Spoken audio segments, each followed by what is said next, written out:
Сайн байцгаана уу? Та бүхэндээ энэ өдрийн мэндийг хүргье.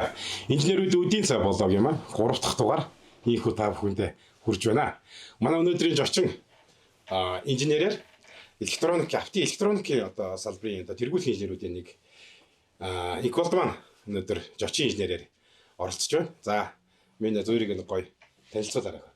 За, блогийн маань үзэж байгаа үзэгчтэй өдрийн мэнд хүргэе. За, намайг Инколд гэдэг 2008 онд механик инженерийн сургуулийг төгсөөд за тэгээд шууд төгсөнгүүтээ доктор авчулжинд ороод тэрнээс хойш одоо доктортой цахилгаан электроникийг хариуцж ажиллаж байгаа юм байна. Хурдгуч бензин зарцуулалтын төгс шийдэл энжиг ачлаа. За. Одоо сургуулаа 2008 онд төгсөөд докторт орсон байж тийм үү? Төгсөө шүү орсон тийм. Сургууль төгсөхдөө чи одоо юугаараа нөгөө мэрэгчлээ. Тийм чинь юу гэлээ нөгөө мехатроник тийм мехатроник тийм машины электрон систем гэдэг тэр систем тэр одоо яг төгссөн мэрэгжлийн талаар гоё дэлгэрүүлээч ба. Тэгээ машины электрон систем гэдэг биднэрт яг зүгээр яг тухайн үед бол нэг л анги одоо бол яг задраад ингээд яг салаалаа жоохон явцсан л байлээ л дээ. Зүгээр мэдээл харахад бол тухайн үед бол бид нэр яг машины электрон систем гэдэг яг л тийм л мэрэгжилтэй. Гэхдээ тэр нөхөр маань өөрөө давхар мехатроник гэдэг нэг тийм суур тэр ингэж боловсрол нь одоо өгөгдлөнд гэж эхэлж байгаа. Тэр нь ямар учиртай юм бэ гэхээр механик, электроник гэдэг үгний хослол буюу мехатроник гэж явагддаг. Одоо манайхан бас нэг тийм түгээмэл мэддэггүй юу л да. Гэхдээ их гоё. Дөрөв чамайг нөгөө ярьж яхад чи би ярил бүр наадах чинь. Тийм. Механик хийцлэл болон электроник хоёрыг хослуулж ийж ямар ашиглуулын коэффициенттай ямар гүйцэтгэлтэй юу бүтээх вэ гэдгийн төлөө ч юм уу эсвэл энэ төхөөрөмж яг энэ ажиллах зарчим алгоритм нь яадаг вэ гэдгийг мехатроник мэрэгчлэлтэй хүн арай илүү ойлгоход амархан тийм шүү дээ. Ойлгоход. Тэгэхгүй зөвхөн электроникийн хүн чинь хөдөлгүүр электрон систем гэдэг үзэхээр дотор нь агаар хөөрлөх механизм ч юм уу тийм ухар давшгаад нэг шатуун захиргаалын механизм гэхээр чинь нэг л бас нэг жоохон бууж өгөхгүй юм болоод шүү. Тэнгүүд бид нар яг тэрийг зааж исэн.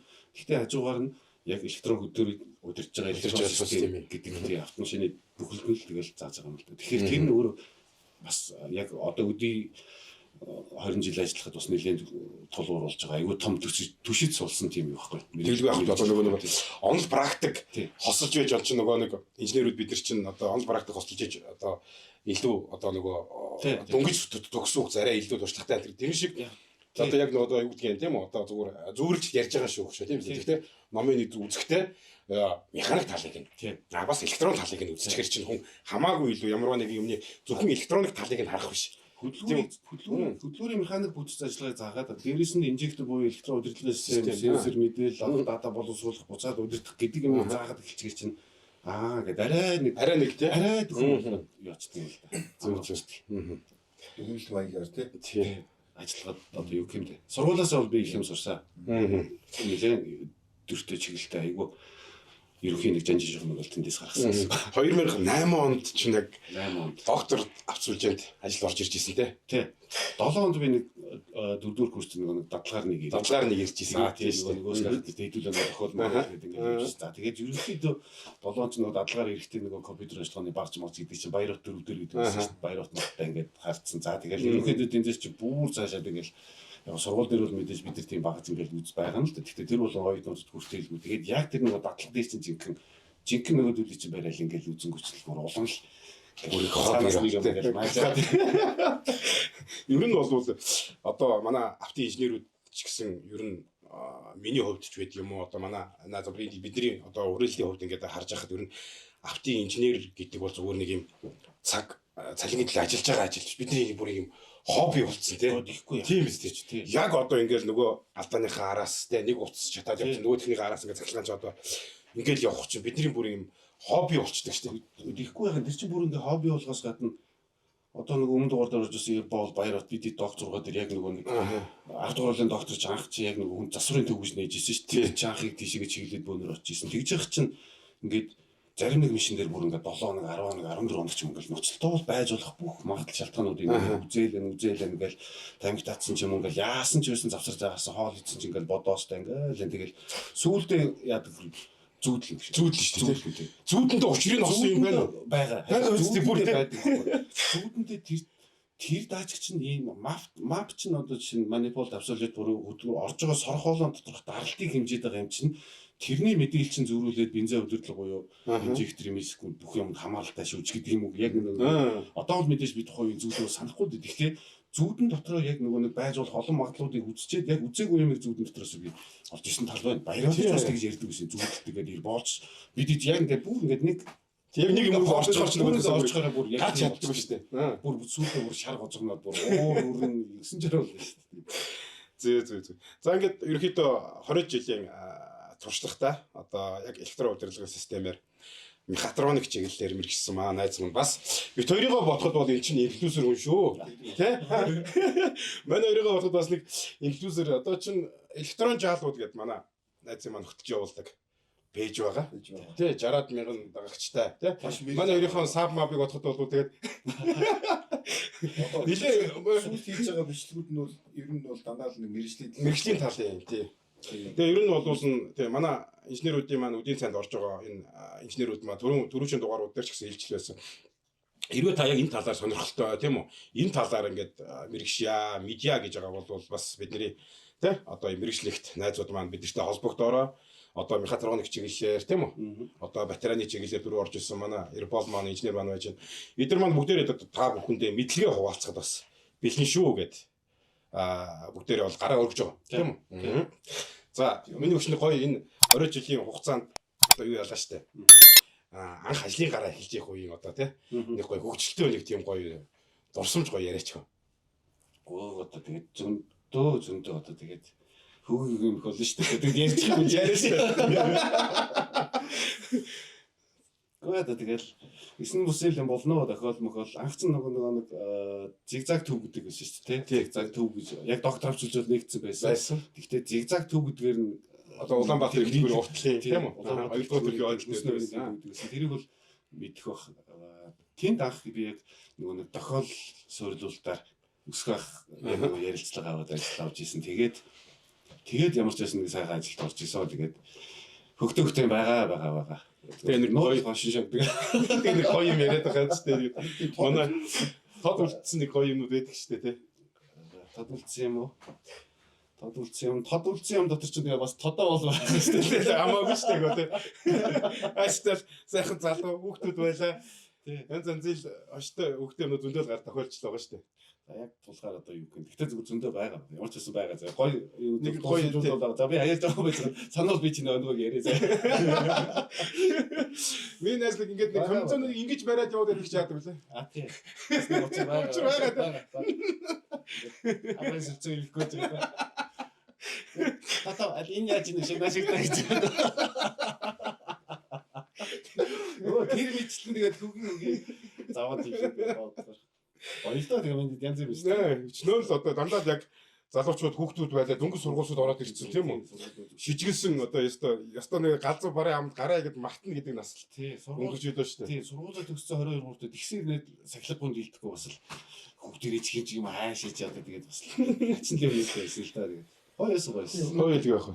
Өнөөдрийн сэдв бол ерөөдөө автын электроник тал. Тийм электроник талаас яг тэр компьютер оншилгооны тийм үү? Талаас гэдэг юм уу те? Одоо чиний хувьд ер нь одоо төлхөө ярих одоо яг сэдв яг чи гоё манай үйлчлэгч гоё хүмүүсүүдэд үзэгчнэртэй нэг хэлээд байгаа чи.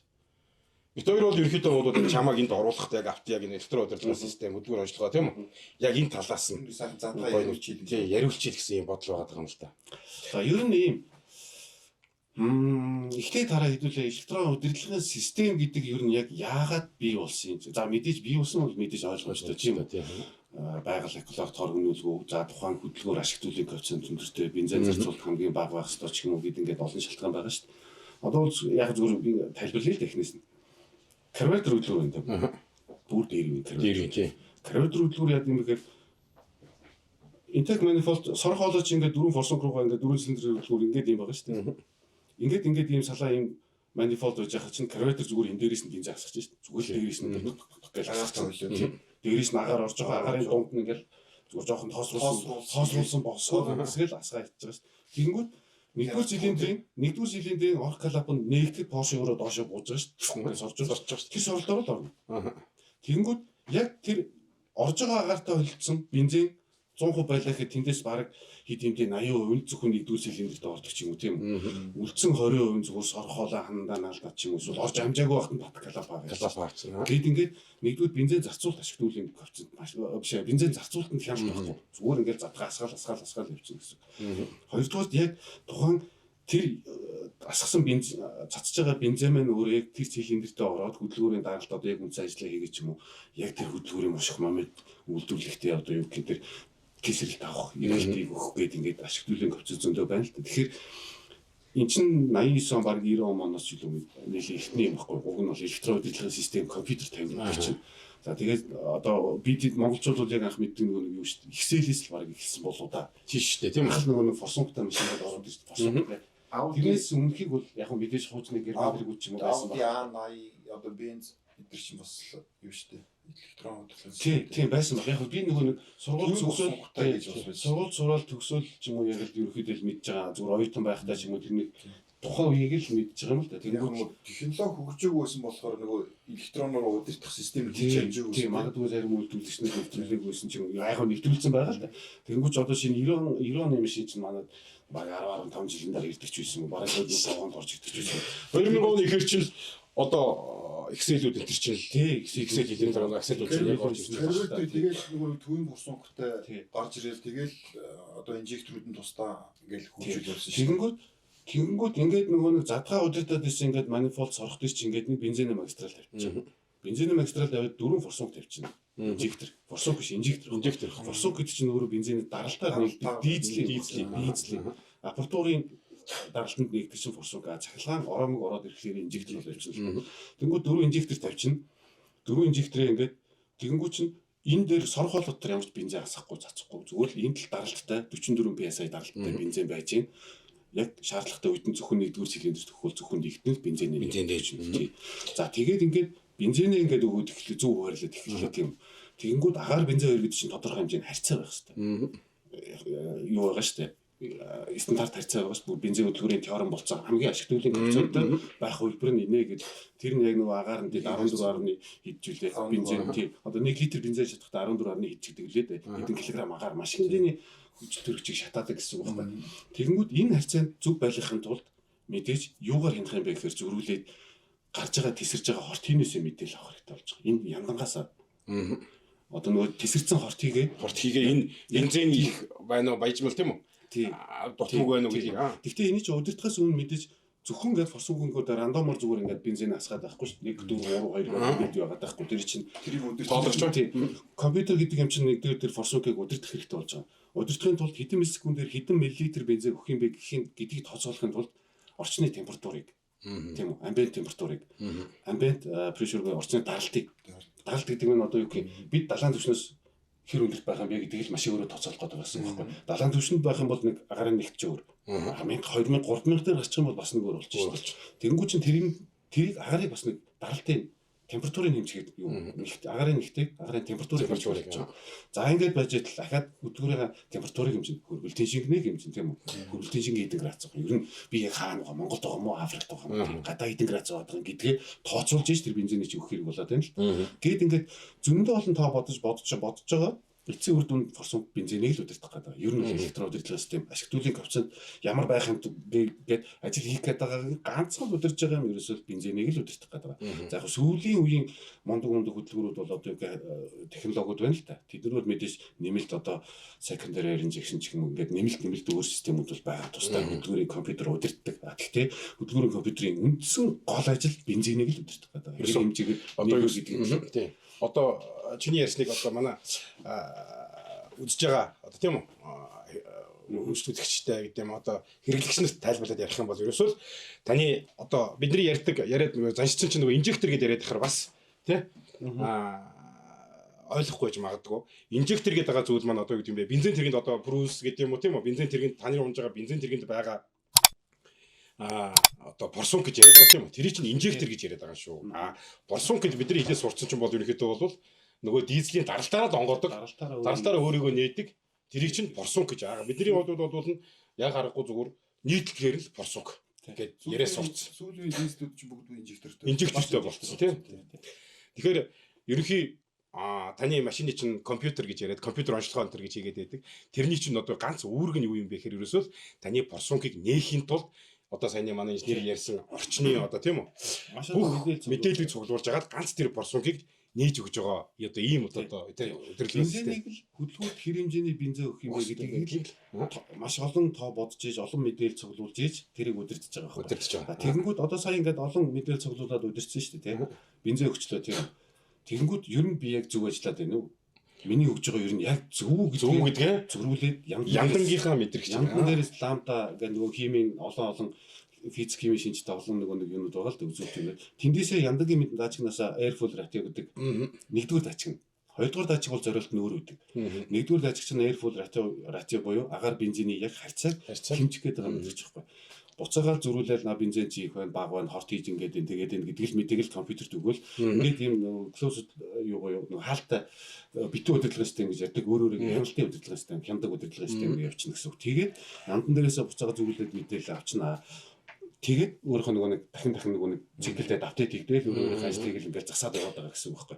Хоёрдугаар датчиг болохоор ямар үүрэгтэй ингээд нэгдүгээр датчигн дээр airflow ratio буюу агаар бензиний харьцааг хэмжиж байгаа боловч дунд нь каталист конверт буюу нэг яндагийн шүүр катализаторын ажлыг ямар байгаа юм бэ гэдгийг арталт нь ахаа зүгээр хянах гэдэг тавьсан нэг тийм мэдрэгч байгаа л гэсэн.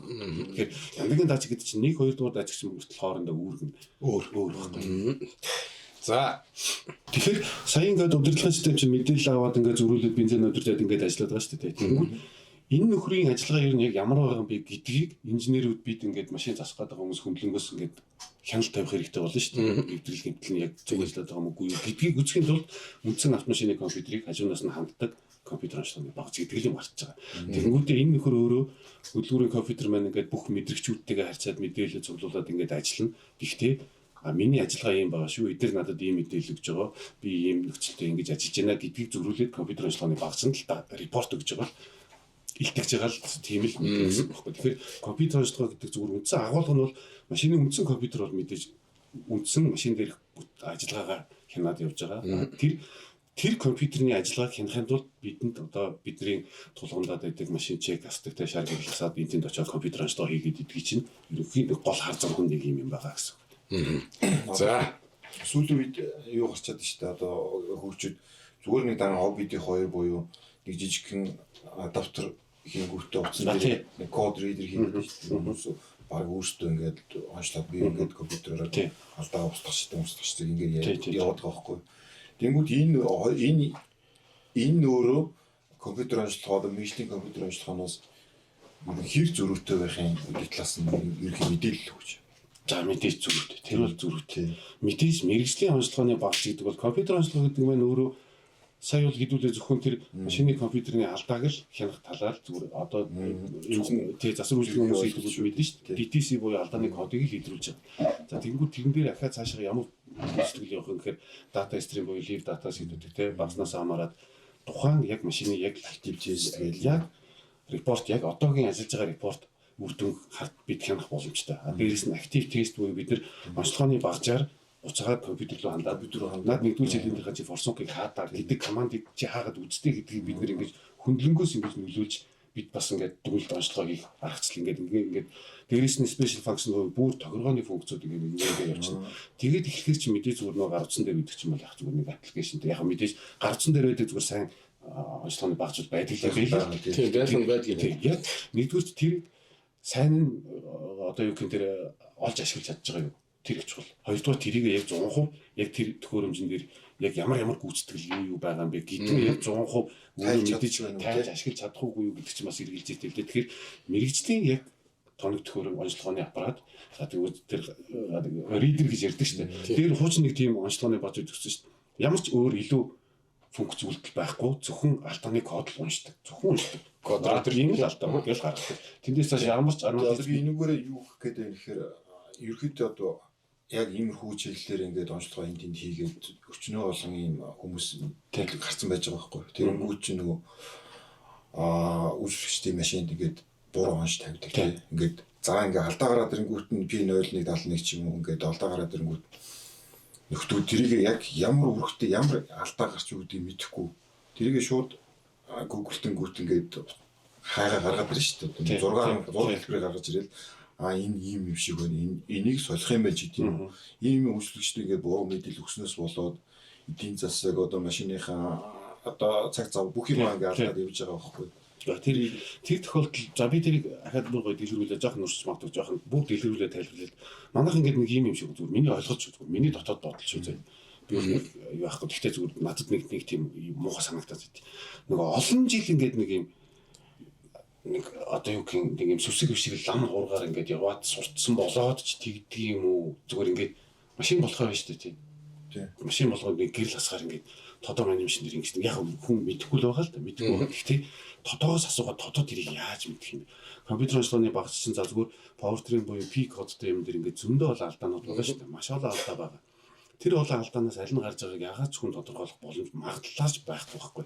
Тэгэхээр тэр хэцүү нэгдүгээр хоёрдугаар тийм учраас нэгдүгээр миний хэлэх гэдэг үгс ерөөсөө хянах самбар дээр анхааруулах гэрэл ассан бол нэгдүгээр заавал компьютер онцлог. Заавал өөр ерөөсөө хүнээс асуух хэрэггүй магадлах тэр чат GPT юм ямар ч боломж байхгүй. Чат GPT бол зүгээр нэг интернетийн илэрцгийг л гаргаж байгаа яг мэдээж тэнд нэг анализер ажиллаж байгаа л да.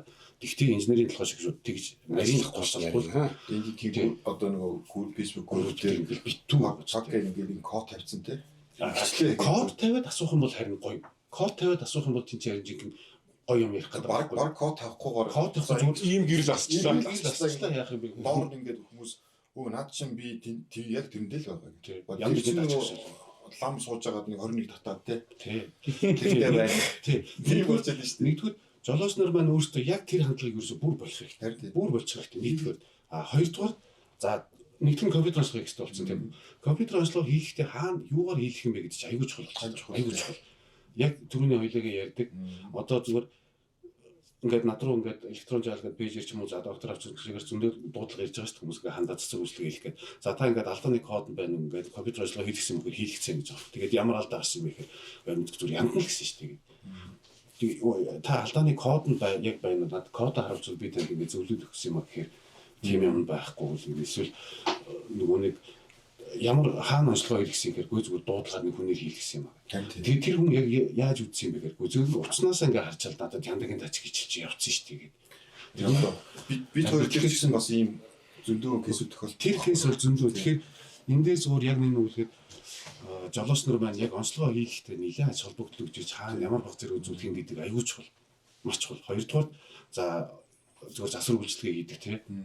Мөржих одоо мэрэгжил нэгт нөхдүүдтэй хандхад зүгээр жагаа нэг судлаач чадамжаад тийм. Жаахан хөгжөө тийм. Гоё үйлчлэгээ өгөөд ингээд жаахан нэг хөгжөөд өгөөч л гэж хэлмээр л байна л да. Яг нэг хоёр талаас юм байна. Нэгдүгээр жолооч өөрөө маш сайхан. Нөгөө хүнээс маш сайн шаардлага тийм. Чи миний машинд үзэж өгч байгаа юм бол надад репортыг өгөр. Би зургийг гаргаж авна. Чи надад гоё дэлгэрэнгүй тайлбарж өгөр. Магадгүй тэр хүн мэдээж хүн болгон ингээд автын ингээд засварын юу руу орж байгаа хүмүүс шууд пакэл ингээд нэг флаш уншуулаад толгонд ингээд явах юм гараад мэдээж чи алхамаар сурна. Тэр үл мэдээж байх л асуудал. Хүн болгон 100% чадамжтай тийм байх боломж байхгүй. Алхамаар сураа юм. Гэхдээ зүгээр дор бүрнээл жоохон сэтгэлээсээ хандаасай л гэж боддөг юм тэр жишээ. Засварын одоо инженеруудын зөвлөл. Тэгэлгүй яах вэ? Тэгээд ер нь мөр зэрэгцээ явж байгаа нийт инженерүүд засварчд маань тэ зүгээр одоо юу гэдгийг тэр алдааны код нь гарч ирээд эн чинь ийм а гэж хэлэхээсээ илүү өөрсдөө хөгжүүлээд уншаад ямар шалтгаанаас ийм болох юм те цаад учир шалтгааныг бас өөрсдөө ингээд ухаа судлаад үздэг бас ийм байвал бас их хин хиндэ хэрэгтэй тийм үү. За ингээд манайх өнөөдрийн блогны маань одоо ширээн дээр юм гоё юм сэвчээ байна. Сэвчээ буюу очлуур монголоор очлуур Энжика манай блогийн маань ивент итгэгчээр энэ дугаараас оролцож байгаамаа. Тэгээд манай энэ Iridium энэ Энжика сэвчээ чинь ер нь бол яг Японд үйлдвэр яг Япон үйлдвэрээс нь манай Takata гэдэг Япон сэлбийн дэлгүүр та бүхэн одоо манай эрх жолоочнор нь мэдж байгаа дөө Takata те наглаад гэж янз янзын юм оруулж ирдэг тийм үү. Яг дандаа Японоос сэлбээ оруулж ирдэг. Яг энэ Энжика гэдэг энэ сэвчээг болвол та бүхэн сонгож хэрэглээрэй гэж хэлж байна. 2008 оноос хойш манай Takata Япон сэлбийн дэлгүүр энийг яг оруулж ирж байгаа. Үнэхээр чанарын хувьд яг инженерүүд бидний яг итгэлийг бол 100% одоо хүлээдэг ийм одоо очлуур байгаа шүү. Энэ очлуураас болж маш олон машинууд янз янзын онш аваад тийм үү. Тэгээд бүр ингээд эцсийн бүлэгт айгүй олон газараар явж байгаад эцсийн бүлэгт зүгээр нь очлууранда тэр байж байгаа жишээтэй тийм үү. Маш олон жишээ байгаа шүү дээ. Амар их байгаа. Одоо энэ чихэг бол бид нар бүгдээрээ докторт байхаас одоо хэд вэ? Одоо 8 оноос л анх ажилд ороход л нэг байдаг л байсан. Тэгээд олон жилийн түүхтэй үнэхээр Монгол улс зүгээр өөрийгөө баталсан тийм үү. Монголын цаг уурт хамгаалсан юм багтаа ер нь. бүх юм тийм үү. Одоо шалгалтсан. Саяхан над дээр ийм инжика энэ живчний талаар нэг кейс тохиолдсон л доо. Брус 30 юу насаад чик насаад тэгээ одоо чик насаар компьютер дээр алдааны код нь болохоор нөгөө EGR master flow гэдэг ингээд хоёр юм дээр алдаа зарчгаад тэгээд өөр газруудаар зөндөл үзүүлсэн байлээ л дээ. Тэгээд өөр газруудаар солиог юм багхгүй EGR master солиод бүр EGR-ийн гацсан байныг солиулсан байгаа юм. Map sensor-ийн солиулсан байгаа юм. Тэгээд тэнгүүтээ тэр нөгөө нэг галмал шатаагаад байна. Тэгээд master юм шиг үнгээд иржсэн байхгүй. Тэгээд би үзээд схемийн дагуу өгөөд одоо бүх хэмжилт одоо юм үзээд бүх юмд нь зүгээр байгаа гэдэг. Гэсэн мөртлөө игнишн 2 буюу нэг игнишний тижээлийн гамбаллагч нэг унчаад байгаа байхгүй. Жохон бааж 10 минутын дараа ч юм. Тэгээд шууд унахгүй. Тэгээд нэг 10 минут хасаагаад доголдоод нануу зоноо болж байгаа л унчаад ирсэн байхгүй. Тэгээд хамгийн сүүлд нь би бүх нөгөө схемийн дагуу хөгж үзээ бүх юм шогмод зүгээр болонгууд нь сэвчийг наваа үзсэн чинь 30 сэвчээ тавьсан гэж байгаа юм. 100 шин сэвч тийжэрүүд юм гэдэг. Тэгээ сэвчийг нь солиол ориг сэвчээр тавиал хэм зүгээр. Наач яг зүгээр хараа магадлал юм биш магадгүй зэ. Би яг зүгээр тэгж зүгээр нэг тийм бас тийм кейс гээд яг зүгээр интернетээс харж байсан. Игнишн койл буюу асаалтын оромог байгаа шүү дээ тийм. Асаалтын оромогийн сэвчээний чинь дээр ингээд очиж гэж байгаа шүү дээ. Харин энэ очийг ямар ч эсэргүүцэл одоо саад бэрхшээлгүйгээр шууд шат хүн дээр сэвчээ мэн шууд очийг дамжуулж явах хэрэгтэй. Энэ оч хэрвээ зайлахгүй бол оч өгж байгаа шүү дээ. Маш өндөр хүчтэй болж байгаа шүү дээ. Энэ оч хэрвээ яг очих цэгдээ хурдан очихгүй муу сэвчээгээс болоод ч юм уу тийм эсвэл норцон доголцсон яадаг 9 жирийн шалтгаан байгаа. Тэрнээсээ болоод катушигны оч үнэхээр очих цэгдээ очихгүй бол катушиг өөрөө яг зүгээр уг нь бол тусдаа оромгүй л да. Гэхдээ яг зүгээр яг мэргэжлийн хүмүүс бол яг мэдэх гэдрэг хүчтэй гэж байдаг. Энд нэгдүгээр оромог дээр байгаа хүчтэй яг бүрэн зайлахгүй бол хоёрдугаар оромог дээр асуудал үүсгдэг. Хоёрдугаар оромгийг юу удирж байгаа юм бэ гэхээр нөгөө игнитер буюу ISM хөдөлгөөл компьютер л удирж байгаа гэсэн үг шүү дээ. Гүж тэд чинь мэдээж тодорхой хэмжээний дундаа галармач гэдэг ингээ тэр галармаалагч дээр ачаад одоо тэр шугам дээр ачаад үгүй катушиг зөрүүлж юм ямар нэг байдлаар нэг тэгсэн байж жижигдүүл ачаад үгүй.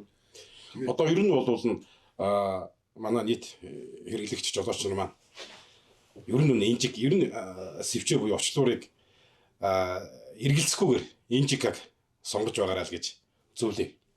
Үнэхээр Монголд 2008 оноос хойш очлуурнаас болж нэр зөндөө олон кейс байгаа. Зүгээр ярих юм бол дуусахгүй. Амар олон кейс. Дуусахгүй их кейс байгаа. Тэгэхээр за манай хоол ирсэн байж тээ. За хоолндоо гэдэг шиг. Вау. Энэ юу гэсэн ямар хоол авчихсан юм бэ? Захиалгаар. Уг нь манай инженерүүдийн маань үдийн цанд манай зочин инженерүүд маань ингээд гоё өөрийн гарын хоолоо хийдэг юм уу те. Уг нь бол манай түрүүчийн дугаар манай Ербол нөгөө уламжлалт янз бүрийн кат шанц байсан те. Энийг гэж яах шиг авч тийм үү? За. За одоо би зочин юм чинь гэрээ хийж одоо ихлээ. Тэгэн штэ тийм үү? За. Nice. Энэ юу гэдэг нэртэй хоол юм бэ? Махны зовлол.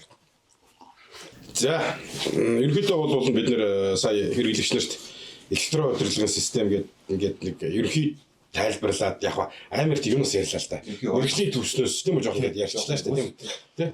Тэгэхээр яг энгийн хэрэглэгчнэрт одоо юу гэдэг яг нэг тийм ойлгомжтой байдлаар миний өгшөн нэг яг тийм айхтар мэрэгжлийн тийм хүнд те юм биш нэгээд гоё ингээд яг нэг юм те гоё зөвлөгөө байдлаар нэг гоё өгöd байгаа ч. Ер нь таны машиныг хэрэглэгч тийм үү? Чек нь асуул яах ёстой юм байдгийг тийм үү? Ер нь машин хөдөлгүүр доголцчлооч гэдэг юм уу тийм. Одоо манай энэ сервисүүд одоо нэг юм бүр одоо нөгөө яндагийн болт гэдэг нэг бүр болт байж штэ өгшөө. Чек болт гэх төргээл тийм үү? Эднэр чи ер нь яг зөв юм уу тийм үү? Яг энэ талаас миний өгшнийг гоё хэрэглэгчнэрт гоё хандсан байдлаар тийм. гоё тайлбар хийж За араа ингээ тий. Мэдээж тэнэг хүмүүс тэрийг чинь зохиогоогүй. Маш олон инженерүүд тоо бодож байгаа тий. Маш олон жилийн практик дадлаг туршлага дээрээс тий бүр ингээ теорем болцсон юм дээрээс ахаад ингээд хийгээд апдейт хийгдээ шинжлэхдээ технологи нь хөгжөөд ингээд удирдлагын систем гэдэг юм өөр ингээд хөгжөөд яваалаа юм. Тэгж олон хүмүүс одоо ингээд тоо бодож тэр олон инженерүүд олон жилийн туршлагатай дэлхийд одоо юу гэнэрүүсээ мандуулж байгаа тэр том автомашин үйлдвэрлэж байгаа инженерүүд юу гэж тэнийг юм байх вэ гэдэг чинь. Тэнгүү чинь тэд нар одоо жишээ тэр сая чек болт гэдэг шүү дээ. Яндан дотор яндагийн дачиг ингээд яг нэг тодорхой хэмжээний байх хэрэгтэй. Тэр камерал хараад байна. Яг ингээд яг нэг тодорхой ингээд яг л одоо шинэ яндагийн диаметр гэдэг бол яг гол хэсэгт нь яг нөгөө нэг олон нөхөтэй хэсэг энэгээрээ яг хортыг ламтаад нөгөө нэг нэрийн юм нэг хэмжих гээд байгаа шүү дээ. Тэнгүүд нь бол тавьдаг. Одоо шинэ яг ингээл систем рич гэдэг баян гэдэг алдаа гаргаж юм уу ядуу гэдэг алдаа ч юм уу гараад байна гэж бодъё л да. Хортыг их байна гэдэг. Тэ хортыг их байна гэж хэмжээд байна гэж ойлгоё л да. Тэгэнгүүт яах юм гэж зүгээр ингээд цахлуулаа хийж байгаа. Хэмжихгүй л байгаа хийж байгаа. Зүгээр л тэр хортыг хэмжих нь болуулаа л хийж байгаа.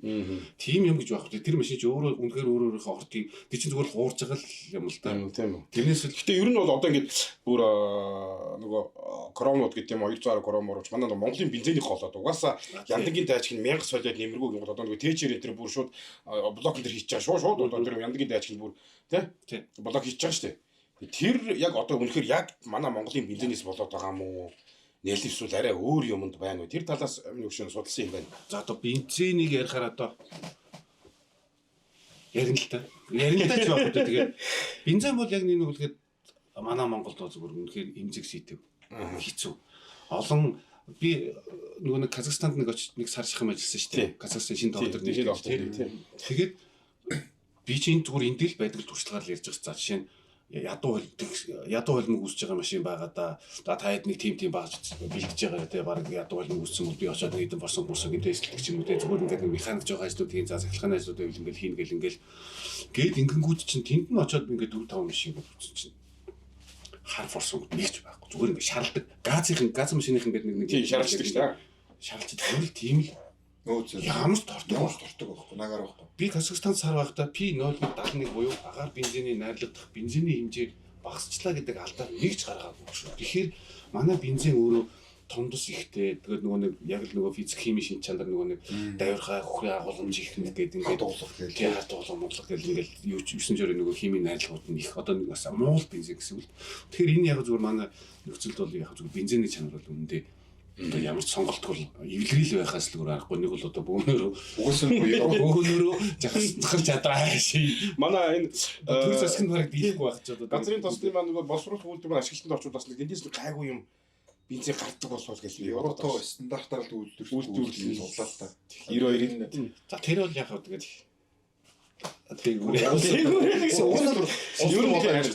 ер нь бол зүгээр сэтгэлийн ер нь хараа зүгээр ингээд Монгол зүгээр ингээд за ганц спидид нэг автын зах зээл тий автомашины засварын зах зээл ч юм уу энэ зах зээл хэсэг бүх л салбарт л харагдана. Монголчууд бүр ингээд нэг юм хүнээ байцсан нэг юм юмд сэтгэл муу тий ингээд болжлгүй зүгээр л алга талаа ууртал хідэн цаасын авч ирэвэл болоо нэг тийм хандлага зүгээр бүх салбарт бүр дээрээс эхлээд улс төрийн жижиг саж бүх юм л нэг тиймэрхүү юм байдаг учраас мэдгүй магадгүй тэр нефтийн үйлдвэр ашиглалтанд орвол тэр хандлагаараа хандах юм бол үүдтэй гарахгүй л байна. Тэр зүгээр үнэхээр хорноо тий үйлдвэрлэгчийн энэ хэрэглэгчтэй тийм үү Монгол ард түмнээ бодоод сайн хийгүүл яагаад болохгүй яагаад тэр хамаг нефтэ заавал руу авах юм бэ за ингээд бүр улс төр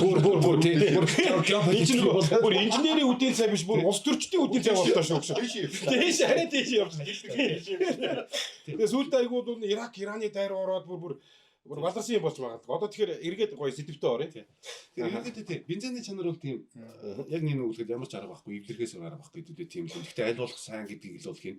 Гэхдээ нэг анхаарах юм байна. Актан өсвөл яах вэ? Болохгүй тийм үү? Хитүндэр актан болохгүй тийм үү? Дулааны хөдөлгөөрч нь өөрөө дулааны тоо гэж байгаа тесрүүлэх тийм. А95 тесрэхэд тэдэн градусын дулаан ялгардаг бол тэр нь тесвэртэй металлаар ч юм ингээд хийж байгаа шүү дээ. За мэдээж тэр онгоц одоо юу гэдэг формулаа бол бүр амар бензин хийн тэд нар чи бүр илүү өндөр дулаанд ажилладаг юм чи.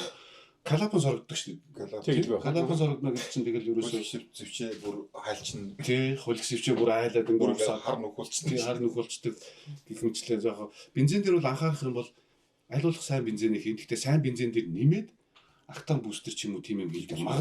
Магадгүй юмыг яаж мэдгүй нэг компани үнэхээр сайн яг 95 оруулаад ирсэн байхад бид нэр авчаад 3-4 октан нэмээд хийчих юм бол 98-9 суулгаж байгаа юм бол тэр хөдөлгөөрөнд дулааны тоог тисэж өгөөч зүгээр. Тэрэн дээр нэг жаахан болгоомжтой хатгалаараа тийм. Октан хитүүн дээр байх юм бол бас болохгүй шүү. Хөдөлгөөрөнд дулаан хөдөлгөөрийн тисвэлэх дулаанаас тавж байгаа учраас хөдөлгөөрөөр тисэх болчихдог гэсэн үг. Тэгэхээр бензиний хувьд тийм ээ. Хэвлэлээр авах. Зүгээр ер нь хэдүүлээ зүгээр жолооч нар маань яг юун дээр машины цахилгаан, тэгээ электрон удирдлагын систем гэж яг зүгээр миний хувьсаа зөвлөхөд яг юун дээр анхаарах юм бэ гэхээр цахилгаан, электрон удирдлагын систем гэдэг өөрөө зүгээр ингээд нэг юм амортизатор дугуй шиг ингээд эргүүлээд таарчдаг зүгээр нэг тийм жижиг систем биш. Өөрөө цар хүрээ амар том цар хүрээтэй. Яг таамлаад ингээд нэг цахилгаан чинь ийм шүү. Энийг л цахилгааныг гिचэрэг гэхээр бас хэцүү болчихно л да. Өөрөө цар хүрээ том юм учраас зүгээр яг хэдүүл жолооч нар маань яг юун дээр анхаарах юм бэ гэхээр хэрвээ машин чинь тийм ямар нэг байдлаар цахилгааны эвдэрлийн талаас гарах юм бол жаахан шинжлэх ухаанчаар хандах хэрэгтэй. Тийм мэрэгжлийн яг яг одоо ингээд хатаглал цахилгаанаас зур хийлгэх гэж байгаа бол тэр хийж байгаа улсууд нь өөрсдөө одоо юу гэх засварын даатган дээр ажилладаг, схем уншиж чаддаг ч юм уу. Одоо ингээ хүн гээд нэг ярихад ингээд нэг анзаардаг шүү дээ. Нэг тэр хэмжээний ингээд нэг гарч байгаа алдаан дээр нь дүгнэлтийгээд анализ хийгээд ч юм уу гिचгт нэг тийм нэг ярианд нэг ажиглагддаг шүү дээ. Тэр тал дээр нэлийн засвар тухайн инженер, засварчин механик маань өөрөө хэв шинжлэх ухаанчаар тэр өөрөө тэр ажилдаа хандж байгаа нь дүгнэлт тавьж байгаа гэдгийг маш сайн анхаарч цааш нь засвар үйлчлэгээ хийх хэрэгтэй. Нэгдүгээр. Хоёрдугаар зүгээр одоо зүгээр жолооч нар өөрсдөөсөө шалтгааллах юм гэх юм бол одоо шинэ машины бүх байх ёстой маар л байлах зүгээр л байгаа. Гэрэл чийдэнг одоо жишээ нь яадгийг 60-55 бол зүгээр тэр хоёр л байлах. Харин сайн тусахын тулд зөв тохиргоо хийлэг, урдлын цайрын цэвэрлэл гэдэг ч юм уу. Тэрнээс гэрэл тусахгүй ингээд 900 хийждэг нөгөө хойдлын H4-тэй залгуур хайсгүй. Тэгээ залгуур чи юм бэ? Цахилгаан чи юу юм бэ гэхээр ерөөсөө гүйдэл гүйж байгаа л гүйдэл чөлөөтэй гүйжлээ үлдэх цахилгаанд одоо юу гэмдэ яг тухайн хэлхээний асуудал байхгүй. Тэнгуү чин залгуур нөгөө ингээд нэг хүүгийн хүндийн залгууртай ингээд гэрэл нь ордог. Яг бүрэн ингээд авчиад барихгүй. Хөндлөختлийн талбай багасч шүү дээ. Гүйдэл амждаг хөндлөختлийн талбай багасаад зөвхөн ингээд нэг булангаараа ингээд энэгээр гүйдэлгүй гэдэг мэдээж энэ баг цэг дээр чинь халт үүсгэрээ гадна талын залгуурны гадна PC корпус хайлуулж ингээд хайлж ягаад магадгүй нөгөө хэр хэрэг ингэх юм бол нэгтгэн ингэсэн үед нь аваачаад нөгөө нэг зашийн 100 та гэрэл хийлээхэд магадгүй 15 та галамж тисэхгүй. Тэнгүү тэнд нь аваачаад 20 30-ыг шаацсан ч юм уу. Гэж байгаа шугамаар шатаагаа. Галамжч маань өөрөө шатах ёстой тэсвэрлэх хэмжээнээс нь давуулсан. Тэгээд нөгөө яг цаад машин дээрээ богино холболт үүсгэх юм уу. Гэх юм бол тэр чинь бүр аюул واخгүй. Шууд машин зүгээр хасаад дуусаа. Яриа ямар ч арга байхгүй шүү дээ. Тэгэхээр зүгээр яг энэ кейс энэ жишээ бол зөндөө маш их байгаа. Тэгээд одоо яадаг зүгээр нэг ер нь зүгээр хараа тэрний яг их үүсвэр нь юу юм бэ гэхээр зүгээр л ингээд жолооч нар маань яг л машиныг байгаар нь байлгаад нэг сайхан унчихгүй юм байна. Яг зүгээр мэдээж тоноглолын зорилттой нэмэлт хэрэгж ийдэн ч юм уу цахилгаан тоноглол гэдэг юм бол байна л да. Гэхдээ тэрийг мэрэгжлийн газар нь хийлгээд тийм үү? Тийм яг зөв аюулгүй яг мэрэгжлийн гүйдэл хүчтэй чадал ваад юу гэдэг бүх юмын тооцоолоод ингээд нарийн өстөг хийх ёстой гэсэн үг байхгүй. За хэрвээ мэдээж хүн болгон жолооч болгонд их чадахгүй шүү дээ. Гэхдээ мэдээж сайн жолооч нар байна. Мэддэгтэй хүмүүс байна. Тэд нар тэгж өөрсдөө хийдэг хүмүүс бол тийм жолооч нар зөвхөн өөрсдөө анхаарах зүйл нь шүү дээ. Мэдээж мэрэгжлийн хүмүүс бол тэрийг өөрсдөө тооцоолоод засвар газрууд бол тооцоолоо хийж байгаа. Зүгээр яг өөрснөөс нь шалтгааллах зүйл гэх юм бол яг автомашины байх системийг гал хамгаалж гэрэлж хийдэг юу гэдэг бүх стандартын дагуу л байлагчвал зүгээр машины электрон удирдлагын систем, цахилгаан систем зүгээр таны жолоочийн зүгээс нэг тэгж хүндрэл үүсгэж байгаа юм байхгүй болчихно гэсэн. Тэгэхээр ерөнхийдөө манай хэрэглэгч одоо тийм автомашин үйлдвэрлэгч ирэх юм үзэгч маань тийм манай инженерийн маань одоо саяны хэлснээр ерөөсөө л тийм байх системийг байх системээр нь байлгах хэрэгтэй нэгдүгээр хоёрдугаар тийм үү. Яг хэрвээ нэмэлт гэдэг юм уу хүчтэй тий одоо тод гэрэл ламп тэр хийж байгаа болвол тэрэн дээр мэрэгжлийн эргэлэн унтраалга тавьдаг юм уу чал өсгөч гүйдэл өсгөч тийм үү. Иймэрхүү зүйлүүдийг бас хэрэглэхгүй бол манайхан ч доод нэг өвөрн дээр нэг гэрэл тавьчаад дээш нь шууд их гэрэл рүүгээ татаад бодоорноос утас өнтер өгсөн бас амар жолооч нар бол их байгаа шүү дээ. Тэрнээсээ болоод машина баг шатаацсан тий.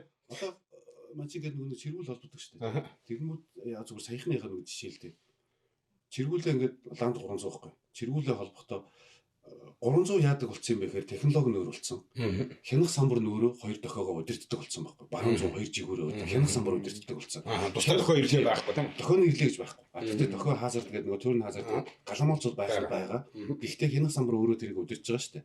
Тэгэнгүүт тэр чиргүүл олж жагаад яг бас л ингээд манаргаа жоох ингэсэн л байгаа юм л та. Тэгээд тэрнээсээ болоод хянах самбар нэвтэрсэн. Хянах самбарын нэгтлийн дохиогоо зүгээр ингээд бэлийлгээл хасаадаг болсон. Зүгээр байна гэсэн. Тэнгүүд тийч лаанд 300 хянах самбарын захиалгын хичээлээ 800 хичээлээ ингээл зардал яригдж байгаа юм. Тэгэхээр тэндээс хүртэл яагаад би сая нөгөө нэг яг схем зурагтай харьцдаг те шинжлэх ухаан чандаад байгаа юм гэхээр хэрвээ тэр хүмүүс магадгүй зүгээр тэр лаанд 300-ын дохионы ажиллах зарчмыг ойлгоод хаанаас гарч байгаа те юу яаж дамжиж явж байгаа юу өдөрч байгаа гэдгийг зүгээр нэг схемийн гэхдээ олоход хэцүү л те схем хараад ч юм алгоритм ойлгоцсон байсан бол тэн дээр магадгүй зүгээр нэг цуг мэрэгжлийн галамаас тавьсан байхад бол асуудлыг хянах самбар шишээ орчуулгуугаар наан дээр галамаа зүгээр шатах хэрэгтэй байхгүй. Тэгээд ингээд хэрэглээ болгоныг ингээд чадлын те яг л нөгөө нэг шинжлэх ухаанцаар хандаад хитэн ваттын те гүйдэл нь хитэн вольтын гэдгээ ингээд бүгдийг тооцоолж байгаа. Мэдээж тэрийг хүн болгонд тооцоолж чадахгүй л чадахгүй бол өөрөө тэрийг тооцоолоод яг стандартын дагуу хийх хэрэгтэй чадахгүй л яг мэрэгжлийн газар хандаад гэж зөвлөж байгаа. Тэгэхгүй зүгээр ингээд нэг утаснаас наваажал 2 утас татаал гүфрэнд нэг гэрэл чадсан гэдэг. Тэгээд тэр гэрэл нь өөрөө 900 ваттыг л тавьчихсан. Тэгээд яаж подуурын техник 10 ампертай галмаас яаж дийлэх вэ? Тэнгүүд нөгөө нэг хийгээд асаах гэр подуурын шатаад агууд дээр наваажал 20-25 шаацсан. Тэгээд бүр дуусаа. Сая хүртэл өөрсдөө нөгөө нэг өдрөгөө хоргоо байдаг бас тал байна л да. Тэгэхээр тэрийг л сая бүтээлч гэсэн нэг тийм кейс гарсан шүү дээ. Сая нэг лаанд 100 дээр аккумулятор зураад болдог. 2 оноо дасгал болчих машин аккумулятор нам сууч. Хэрэглээ байна уу гэд ампер хэрэглээ байгаад байдаг. Салон юунуудын задлаад үзлээ. За Монгол айгүй олон жил явцсан зуу байхгүй.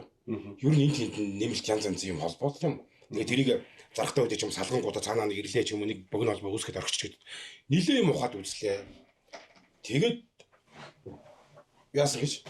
Тэгсэн чинь бүр янз тийм одоо нөгөө байхгүй хэрэглээ байхгүй гэж машин өөр холбосон янз янз юмнууд за энд байж магадгүй энд байж магадгүй гэдэг. Тэгэнгүүт яг хөхөр байхсгүй галамгалч хоосон байхсан өөр дээр нэг 15 та галамгаал. Гэхдээ тэр чинь яг ингэж яг нөгөө нэг яаж яах нөгөө нэг одоо лаанд 100 4 лаанд нөгөө хой шанааны галамгаалагч чинь баг таг ер нь байхгүй болсон шүү дээ. Одоо энэ Монгол явж байгаа чинь. Тэгээд яг ингэ харахаар чинь яг тархинд яг тийм яг юугаар мэд байхгүй юм чи схем. Тэгүн гол схем дээр шууд гаргаж ирээд галгамаас зүгээр дах гаргаж ирээд ингээд хараа яасан. Өө энэ байхгүй юм биш үү? 3 галамгаалаг шийдсэн байж байгаа байхгүй. Тэгэхээр энэ мэдчлэн манай одоо эргэлэгчнэр өөрсдөө дур мэдээч тийм ээ. Тэгэл нэг юм алхаа болчихгоо шууд галамгаалаг сууж гаргаж ирээд дамбаатал ороогоод хийчихсэн. тэрний бол тийм тэр энэ тэрийг бол ерөөсөө танд запас галамгаалагч байвал яг ампераар нь тааруулаа тий. Аль эсвэл нь маш ойрхон автын тийм галамгаалаг зардаг газар байвал тий.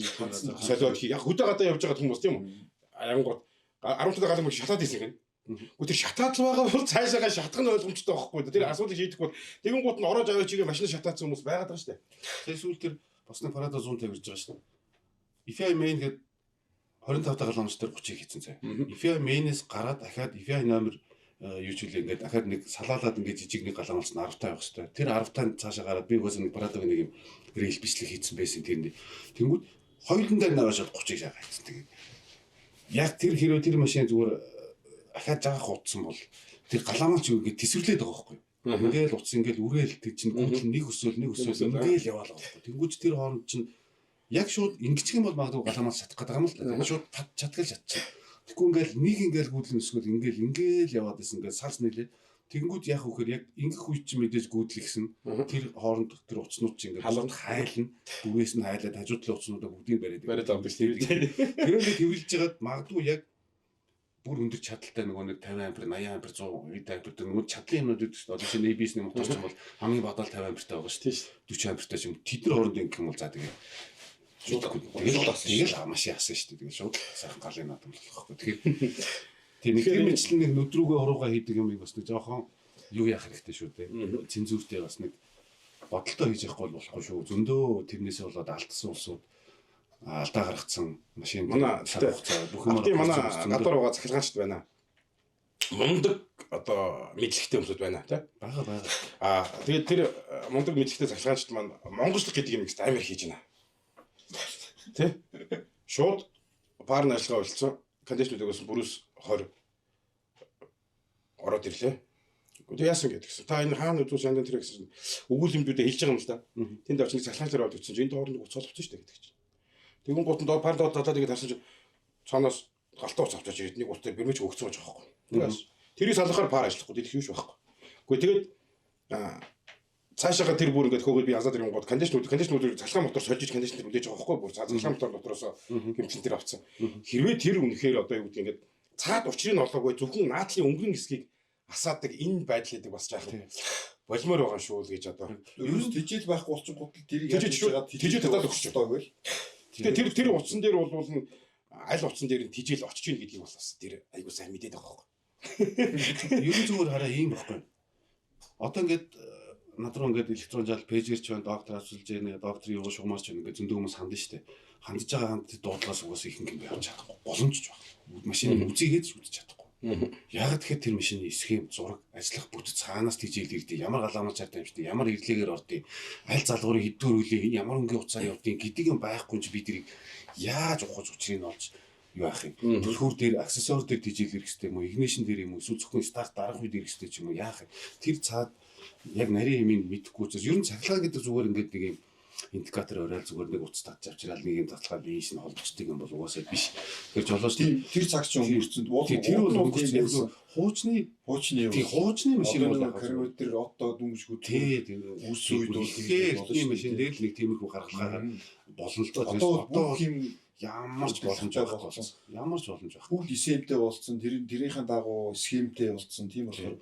Тэгэхээр жолооч нартаа би зүгээр зөвлөхөд хэрвээ та ингээд машин чинь цахилгааны асуудал үүссэн тий. Цахилгааны цэцэг үйлчлэгээ хийх гэж байгаа бол тэр тухайн хийх гэж байгаа юм чинь үнэхээр яг миний түрүүний хэлсэн шиг тэр засварын дата схем зураг дээр ажиллаж гин үгүй юу гэдгийг маш сайн судлахгүй зүгээр л 21 татсан тийм зүгээр л гусна аваад дээр орвол маргааш иргээл аваа явчих. Тэр юу хийж байгааг мэдэхгүй шүү дээ. Тэгээд цаад асуудлыг олохгүй байж тийм үү? Нааталт нь монголчууд янзлж байгаа байхгүй. Зүгээр харин эргээрээ би ингээд хараад бас ингээд бичлэг хараад тийм засварчууд бас байгаа шүү. Бага. Тэгэж ингээд сүүлийн үеийн засварчууд яг ингээд тийм датан дээр ажилладаг болоод ингээд яг тухайн системийн ингээд зарчмын схемийг уншаад ажиллах алгоритмтай танилцаад ингээд юм байна гэдэг ингээд уншдаг бас хүмүүс нэгсэж байна. Бага. Сайн инженерүүд төрж гарч ийн. Тэгэхээр тэднийг л олж яг тийм үндсэлтэй тэгж шинжлэх ухаанаар хандаж автомашин онцлогоосоор хийдэг хүмүүсийг л олж сонгороо л гэж зөвлөх гээд байна. Тэгэхээр зүгээр нэг хайна хаамаагүй яцгаар бас болохгүй. Цахилгаан гэдэг өөрөө зүгээр нэг тийм эргүүлж тойруулж хараад таны машин цахилгаан юм. Ямар ч асуудал алгадчихдаг юм биш. Учираас их ач холбогдол гэж хандаарай л гэж зөвлөх гэж байгаа. Зөв. За ерөнхийдөө бол манай найз одоо хүмүүст өгөх чиний одоо ярих зүйлүүд ерөнхийдөө ингээд дуус өшөө гоё. Миний өшөө яг юу гадаг штэ. Өөрөө бас нэг юм өөр хөнөд хийцэн байгаад байгаа шүү дээ. Бүтээгдэхүүнүүд нөгөө ланд 300-ийн нөгөө юуны утсан тэр гээл те. Тэр талаасаа бас нэг гой кейсүүд яагаад те тэрийг хийх боловч гэдэг юм. Тэр талаасаа нэг гой дэлгэрүүлж яриач. За одоо тэрийг за одоо би шүүмжилчихээр цааш хийж юм. Гэхдээ бол яг зүгээр ланд 300 Prado 250 тий. LX 600 GX 550 гэдэг яг ингээд 250 суурьтай 300 суурьтай Toyota Lexus бол яг тэр хойд утасны бүтцэн нэг тийм байдаг. Тэрийг бол одоо би бол яг зүгээр шүү. Би нэг амар шүүмжлээд алдаа гэх нь хэлчих нь хайшаа. Тэгтээ зүгээр бол Toyota ягаад тийм юм бодож тооцоолж хийсэн юм гэдэггүй би тэрийг ойлгохгүй. Яг чулаатын дээрээс нэг утас ингээд дээшээ гарна. Яг дээдлэлт нь ингээд 20 см-ийн зайтай нэг утас байна. Энэ хоёрын дунд ингээд яг 25 см утас ингээд нэг утсыг ингээд чулаад туслахаар ингээд нуглаад байгаа. Байнга нуглаа тий. Яг нэг газар ингээд ахаар төмийг тий тэрийг бол яг ингээд нөгөө дийлрүүд маань ингээд нэг 10 см сунгаж мунгаад ингээд хийсэн л тий. Тэр анх 2 жил 3 жилийн өмнө яг анхал асуудал үүсгэхэд би тэгээд сунгаж үзчихлээсэн. Тэгээд ямар ч нэмэргүй. Энэ нуглаа байгаа цаг тэр ямар ч боломж байхгүй юм лээ. Тэгэхээр яг би тэр метр 60-ын урттай ингээд бүр утас коннектор бүрээс бүх юм ингээд авчирч байгаа тий. Өөрөө базаад бүгдийг ингээд нэгсэндээ баг үйлдвэрлэдэлтэй. Харин өөр юм бэлсгэн үйлдвэрлээ. Чаваад ажиж шүү. Бүгдийн утас яг нэг автоматик ингээд зориултын утас бүрээс тэр залгуур коннектор пин бүх юм авчирж агаад базаад тэгээд урт утсаар яваад яг чулаахнасаа гарангуудаа богино доторгоор урагшны гүйлгээд дахиад бүр урдуур ингэж тойроод ингээд нэгсэнтэй энэ нуглаж зүгээр ингээд тойруулаад аваад гэж. ингээд ийм том тойрог болгочих гэсэн. Тэгэхээр тэр том тойрог нь чинь чулаа хичнээн ингээд татварууд ийш доош хөдөлсөн ч гэсэн энэ нуглаанаас илүү ингэсэн утас арай тесрэлж нэлээд зүгээр яг 300 дөрөв нэг тийм 300 тийм Prado 250 дөрөв нэг тийм шийдэл гаргаад хийж байгаа. Манай ямар ч байсан 2 жилийн өмнөөс 2 жил гарны өмнө би тэгж хийсэн. Ахаад тэр нануу тасалбар гэдгийг бол ямар ч байсан хамгийн ихний ихнүүдэд нэг ч ирээгүй л ямар ч байсан одоо ойролцоогоор ер нь нэлээд олон машин хийж байгаа байхгүй. хийсэн зөндөөс. Манай дээр ч гэсэн одоо бүтээгдэхүүн байрсан. Битээр ч гэсэн бас тэр асуудал дээр бол хийгээд явж байна. За ер нь бол найзын маань ер нь яг энэ автомашины электрон тийм үү цаглаан электрон талыг маш олон одоо зөвлөмж зөвлөгөө тийм маш олон мэдээллүүд манай инженерүүд ч гэсэн бас тэндээс маш авах маш олон одоо бичлэгүүд битээр ч гэсэн байнгын найзын орсон бичлэг болгоныг үздэг электрон жаалууд гэдэг пэйж байгаа тийм үү. Тэр пэйжийг бас манай эрхэм одоо мэрэгжлийн нөхдүүд маань бас дагаараа тийм үзээрэй. Манай бас энэ үдийн цааны маань энэ блогийн маань YouTube-ийн channel-ыг та бүхэн маань бас гоё subscribe хийгээд тийм үү санаа оноогоо хэлээд үнэхээр та манай үдийн цаанд орох тийм үү одоо оролцъё сонирхолтой бол бидний лөө холбогддоор комент бичээд тийм биднээс холбох утас дугааруудын маань аваад ярилцаад яг аль талаар ярмаар байна тийм илүү та бүхэн маань бүгдээрээ бас нээлттэй нээлттэй шүү ингээд цуглуулад ингээд зөндөө маш олон юм явагдав. Маш олон инженерүүд оролцсон. Төрөл бүрийн олон инженерүүд өөрсдөө ингээд дадлаг туршлага анхааруулахын бүх юмнуудаа ингээд ярилцлага өгөөд явах учраас энэ бичлэгийн доор блогийн доор яг ингээд нээлттэй асуулт байвал ингээд комент бичээд байвал бид манай хоёр маань те дараагийн инженерүүдэд цуглуулахдаа тэр дараалалаараа мэдээлэл өгөөд явчихна гэсэн. Пэйжийн нэг үндсэн заншин шиг маань хэлчихэ. Ягаад би тэрийг яг зүгээр одоо онцлж хэлэх гээд энэ хэрэг ганц нэг хүмүүс хэлж илээсэн л чи одоо ингээд хамаг будаага ингээд тараагаад хүндөөд байх юм. Ингэж исэн байхгүй. Тэр будаандаа биш л те. Тэр тэр хүн одоо юмыг сурах гэх юм зүгээр BDT нөгөө словардж ингэж ангиж хэл ингэж ойлгодог болж исэн шиг үе биш шүү дээ. Биш байхгүй. Бүх юм нээлттэй болсон учраас ямар ч хүн зүгээр хүсэх юм бол тэр засвар үйлчлэгийн талаар хүн өөр зүгээр мэрийхэл нь бол жоохон нэг сэтгэлгээ те задгаад сэтгэдэг тийм хүн байхад хийчих юм байхгүй. Тэгэхээр тэрийг бол би нэг нууж хаадаг шаардлага байхгүй. Тэгээд яагаад тэр бичлэгүүдийг би гаргадığım бэ гэхээр зүгээр ер нь зүгээр миний яг электрон жаал пэйжийн үндсэн нэг юм жанжин шугам бэл ийм байдаг. Ягаад Монгол инженерүүд нэг тийм жоохон чадамжтай байж болдоггүй юм. Яагаад Монгол гэхээр л тэгээд нэг тийм нэг халтуурцсан те ингээд нэг хүн лоёрдсон хулгайлсан ч юм уу юу гэх нэг тийм жоохон баланс үүдтэй байх хэрэгтэй юм бэ гэдэг дээр би өөрөө яг бусад засварын газар те бусад сервис үйлчлэгээ эрхэлдэг хүмүүс ингээд жахаа ингээд нэг янз хараад үстэл олоод шипи аваад шипи аваад ингээд хэрэгжүүлээч юм ингээд жоохон хөгжчихөөсэй гэдэг нэг үндэс. Хоёр дахь нэг ерөөсөө хоёр юм байна. Хоёр дахь нь болохоор жолоочтой хандж байгаа. Засвар үйлчлэгээ гэдэг юмыг хийхдээ жоохон шинжлэх ухаан цаар ингэж хийдэг юм аа. Засварчид инженер бид бол ямар нэгэн байдлаар чулуу хүзэр мэрэг татдаг хүмүүс бол биш. Мэрэгчлийн төвшөндөө засварыг ингэж хийдэм аа л гэдгийг л ойлгуулах гээд байгаа шүү. Тэгэхээр те жолооч нар маань засвар үйлчлэгээ хийлгэхдээ бид яг зүгээр электрон жаалгаад бид л ингэж хийгээд хийж чаднаа л гэдэг юм биш. Зүгээр засвар үйлчлэгээ хийлгэхдээ миний түрүүнээс хойш хилээд байгаа зөвлөмж яг таны машиныг оншилж байгаа, таны машинд гар дүрхэж байгаа хүн хэр те засварын датан дээр үндэслэж ажиллаж байгаа хэр шинжлэх ухаанчаар хандж байгаа гэдгийг маш сайн харж тооцоолж судалгаа хийж ээж автомашинаа даатгаж өгөөрэй л гэж зөвлөх гээд байна шүү. Жолооч нарыг бас нэг тодорхой хэмжээнд бас нэг засвар юм байт юм аа нэг ойлголттой боловсрол өгөх гэдэг шүү дээ тийм үү мэдээлэл мэдлэг өгөх гэж тийм ерөнхийн нэг жанжин шугам нэг юм байдаг. Тэгвэл одоо сүүлийн машин чинь одоо ингээл баг 500-600 сая төгрөгийн үнэтэй машин байна. Тэгээ амар юм байна. Тэгэл тэр чинь нэг буруу үйлдэл хийгээд нэг буруу одоо нэг бизнес болоод ингээд тэр машиныг бүрэн одоо нэг компьютерийн системийг шатаачих юм уу те энэ өөрөө ингээд үйлчлүүлэгч тэр одоо тухайн хийж явах сурчин тэр маш том санхүүгийн эрсдлүүдтэй одоо бий болох юм эрсдэлтэй учраас тэр жишээ бол угаасаа дуусахгүй шээ. Бид бол яг зүгээр ингээд нэг мөр зэрэгцэд явж байгаа учраас нэг рүүгээ халддаг нэг лайзаа ингээл нэр цохол нуулах бол угаасаа бидний тийм соёл байхгүй учраас бид нэг тэгж одоо юу гэх нэг тийм байдгүй ингээд нэг хүн тэгж атаклаад идэггүй шүү дээ бидний соёл тийм байдаг. Манай соёл угаасаа тийм. Манай соёл бидний бүр багаас авсан соёл тийм байдаг учраас нэг нэр цохож бол хэлэхгүй. Гэхдээ зүгээр Ер нь тийм кейс бариад тийм юмнууд засварын газрууд бол зөндөө байгаа шүү. Сайн ч байна, саар нь ч зөндөө бүр сайнаасаа бүр саар нь бүр илүү байгаа. Тийм учраас жолооч нар маш хэрсүү хандаарай л гэж зөвлөж байгаа шүү. Нийлхээс санал. Ер нь найзын ярьдаг бол маш зөв л дөө. Тийм үү? Нэр зохиж муулахгүй ч гэдэм үү те. Ер нь бол манай автын салбарынхан тэр тусмаа авто инженерүүд маань бас нэг юм гоё амин ихтэй баймаар байгаа байхгүй те.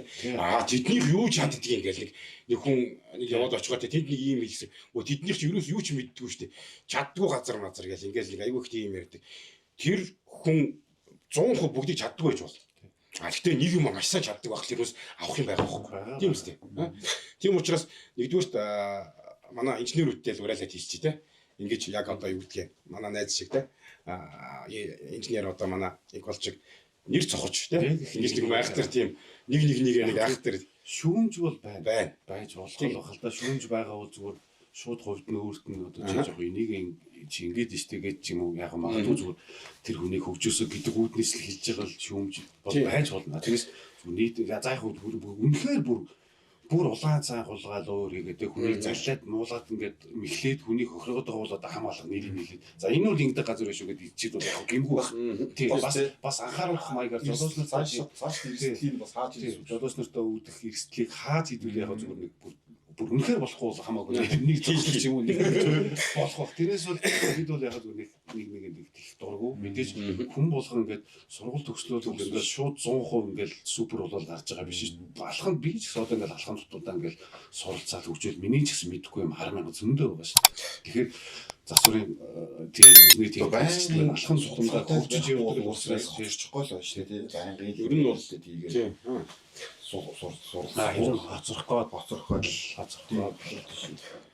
Тэгэхээр ер нь бол түрүүнч би хэлсэн тийм. Үнэхээр энэ электрон удирдлагын систем энэ талыг сонирхож байгаа инженер техникийн одоо тийм үү манай мэрэгжил нэгт мөр зэрэгцэж байгаа юм найзууд байх юм бол тийм манай бидний одоо зүгээс тийм үү инженерүүдийн одоо манай блогт оролцож байгаа инженерүүд маань ерөнхийдөө бол бүгдээрээ л 100% гараа өргөө тийм сургалтыг өгье орыг их бах. Ягаад гэхээр Монголд 600 мянган автомашин байж байна. Ипо гэдэг хүн, Тодо гэдэг хүн 60-таа гэдэг юм уу тийм үү. Эдгээр хүмүүсүүд маань ерөөсөө нэг л байхгүй. Тэгэхээр бид нэр тэр бүх автомашинд очиж үйлчилгээ үзүүлж дийлэхгүй чадахгүй.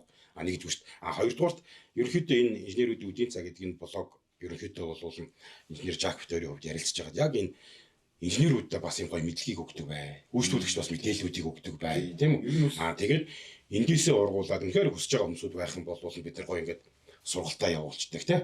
За зөвлөөд явцдаг, тийм. Бас ийм гоё хамт олон, тийм. Гоё нэгдсэн ийм гоё баг, ийм гоё атгсан гарч гоё инженерүүд, тийм. Гоё төрүүлж гаргахыг. Тийм үү? Инженерүүдийг хөгжүүлэх, тийм. Чадамжжуулах тал дээр бол яг зүгээр бидний ярьж байгаа ярилцаал ингээд явж байгаа юм бол байгаа. Явандаа бол тэр хэрэгжинэ. Арай болоогүй. Тэгтэл бид яг ямар зарчмаар яаж явах уу гэдэг ерөнхийн нэг хар зураг гаргаад ингээл алхамаар явж л байгаа. За. Өөр одоо маш сонирхолтой өөр гоё зүйлүүд байна уу? Одоо түрүүн чи бол юу ялаа шүү дээ. Хэрэглэгч нарт автомашина яах юм те? Ер нь электрон цахилгааныг ингэдгийн шүү та нар одоо гэдэг тэр нэг галамгаалгачаа битгий үсгэж тавиараа те? Битгий ороогороо гэдэг юм энэ байдлаар ярьлаа шүү дээ. Одоо арай өөр гоё бүр замын хөдөлгөөндөө бас гоё оролцох барих гэдэг юм уу те? Ер нь нэг юм гоё нийгэмдээ гоё чиглэсэн гоё урайлгыг гаргуул явгүй шүү. За зөв замын хөдөлгөөн гэдэг бол угаасаа бид өдөр тутамд орж идэг нийгмийн харилцаа байна. Тийм учраас энэ дээр бид айгүй бас хүндлэлтэй одоо юу гэмдэ монголчууд бас нэг тийм адгуу асуудал юм байна л да ингээл нэг тийм яасан сон зүгээр заримдаа би хийж машин дотор би станаа хаваад удаал ингээл боож өгч байгаа юм гардаг. Тэгэхдээ би бол байг нэг их ойлгуулах ингээл нэг машин дээр орох гэж байгаа бол оруулаад ч юм уу ингээл ингэх гэлээдэг тал байна л. Зүгээр ингээд нэг юм бүр ингээд суур бүр ингээд дээд зурган гэх юм одоо юу зүгээр л бусдад битгий гай болооч эл гэдэг тийм л тэрнээс нэгээ салаалаад явхаар бол гэртээ тэргүй одоо гэрэл житэн дохоо юу гэдэг ингээд замын хөдөлгөөний дүрмийг баримтлах бүх юм ингээд салаалаад доорн гараад ивэл зүгээр ерөнхийн нэг жолоо барьж байгаа үед нэг баримтлах ганц жанжин шугам байна зүгээр л бусдад битгий гай болооч дарамт болооч түүх болооч гэдэг дохоогоо өгöd ингээд орж болно би ингээд нэг шиг үлээлгээ дохоогоо өгöd ингээд орчих бол тийм ороод ингээд мөлгч урч яах. би ч бас нэг хойно за минь ингээд эргээд орсон бол миний энэ хойноогоо нөхөр яарч явах гэдэг бас нэг ажил төлтөө байгаа байлгүй тэгээд нэг яг ингээд нэг сэтгэгчдэг нэг жоохон сэтгэлгээний нэг тийм л юм байх юм бол бид бол нэг тэгээд бүр завсар цагаа ингээд хахаццаал ингээд байгаа юм бол Тэгтээ ч нэг үе бодвол бас тийм нэг үе бодвол соёлж байгаа манай монголчууд яг машинтай харьцаж ихсэн нь бол 90 оноос эхэлж байгаа шүү дээ. 90 оноос тэгээд одоо нөгөө говь өмч хэрэгтэй болсноос хойш тэгээд ингээл хүн болгон унаад хэрэгтэй болсон тэгээд энэ жоохон баагаар хөгжөө соёлжол явж байгаа. Гэтэл бас арай болоогүй л байна тийм. Ингээд бөөнөрөө хот хүрээ бараад ингээд нийгэмшил амьдарч байгаа нь баг 100 жил хүрээ байж байгаа шүү тий. А тэгэхээр чинь одоо юу гэх юм дээр ядаж солонгос ингээд бөөнөрөө багцаагалдаад хичнээн 100 жил хэдэн мянган жил амьдраа суудсан тийм нэгэндээ төвөг удахгүй ч юм уу нөгөө бөөнөрөө хошиж хотын соёл гэдэг юм сурцсан бүр ясмаханд нь шингэсэн юм байна. Бид нар бол яг л одоо л ингээд эхэлж байгаа өөрсдийнхөө алдаа мэдээж гарна тэрийгэ засах гал ингээд хичээж л явуулсан тоххой. Тэгээ ерөнхий бидэд энэ ганцхан жанжин шугам бол хэрвээ хот хүрээ ингээд юм олонний газар амьдрах гэж байгаа бол олонний газрын дүрмийг баримталмаар байна. Олонний газрын соёлыг сурмаар байна. Тэгээд нэг нэгээ хүндэлдэг тий. Бусдад гайвуулахгүй гэсэн нэг тийм философи одоо юу жанжин шугамтай байчвал яг тэр доорн салаалах тэр гэрэлж хийдэн одоо янз янз юмуд бол зам хөдөлгөөний асуудал бол өөрсдөө ингээд андаа мөрдөгчгөл юм л байгаа юм л. За яг тийм бусдад нөгөө бити гай болооч ээ гэдэг үрээгээр би бас энэ юугаа ивент тэтгэгч нэг явчихв. За тий. Автын бараа бүтээгдэхүүн оруулж ирж байгаа одоо манай энэ янз янзын л одоо энэ маршрутууд бол орж ирж байгаа. Та ч гэсэн бас бусдынхаа амьдрал битгий гай болооч ээ гэж хүсье. Нэг ширхэг гэн 10,000 төгрөгийн тэр хужаас хвчээнүүд чинь бусдад цаг зав санхүүгээр маш их одоо гай болдог юмнууд бас байдгийн шүү. Тэгэхээр хэрэглэгч нартаа зориод бас хандаад хэлэхэд тийм үү? Яг баталгаатай газраас нь инжикас хвчээг аваарай. Инжикас хвчээ бас хөлх ороод ирсэн байгаа шүү. Яг одоо энэ хамгийн их зарагддаг одоо энэ пүрүс 20-30 хвчээнүүд чинь яг ялах боломж байхгүй байлээ шүү. Бүгдийг хийцэн. Яг ийм хөлх хвчээнүүд бас гадуур байгаа. Тэгээд зарим нэгэн нөхдүүд одоо инжика хөлх болчих барьч гэж янз янзын юмнууд яригадаад тэр гадуур бол байсан. Тэгээд яг зүгээр хилий. Яг найдвартай газраас нь баталгаатай яг энэ сэвчээгээ гэдэг юм уу очлуураа та бүхэн худалдаж аваарай тий. Тэгэх юм бол танд цаг хугацаа бас санхүү талаас тий одоо хэмнэлт гарна шүү. Тэгээд сэвчээнээс болоод очлуурнаас болж угаасаа бас л дуусахгүй. Ер нь дараа нь тэгж яагаад нэг гоё яг энэ очлуураас болсон гоё кейсүүдийг нэг гоё ярьж ингээд бүр машин нэг юм юу бол хангалттай гарна шүү. Доолдоо ухаж төгөөд ингээд баахан мухад байдаг ахын сэвчээгээ солилцсон одоо ингээд өөр бусд ингээд сэвчээгээ солилцож болохгүй гадуур шиг ингээд мэд ингээд өөч ингээд удирдлагын системлаас ч юм уу те форсон гэж ингээд тесттэй шалгаад үзүүж ямар ч асуудал гарахгүй тэгээд сэвчээг нь харахаар яалчгүй харахаар одоо ялгахдахгүй ч одоо тэрнээ харахаар цагаан ингээд гайгүй байгаад ажилласан байгаа шин юм хаанаас сэвчээг авсан гэсэн тэр нэг цахаас хэд гэж юм 5,000 10,000 тэгээд тэрийг хэлэхгүй яасан байгаа. Тийм юм гэж юу гэдэг юм бэ гэж буцаал. Яг дуусахгүй жишээ бол байдаг. Тэгэхээр ер нь бол ингээд тийм манай инженерүүд ч гэсэн бас хэлэхэд сэвчээ гаргаж ирээд гатуушгинтэн зоож байгаад оч хавьлаад үздэг штэ. Хайдгийн шүү. Ямар сэвчээ хай. Тэгмүүд яг цэдийн тэгэн даралтанд ороод ирэхээр хайж байгаагүй юу гэж та бол мэдэхгүй учраас яг найдвартай газараас баталгаатай сэвчээг нь очлоороо авсан уу? Тэр өгүүлэмжийг асуугаа тийм үү? Хідээр авсан, хаанаас авсан тийм.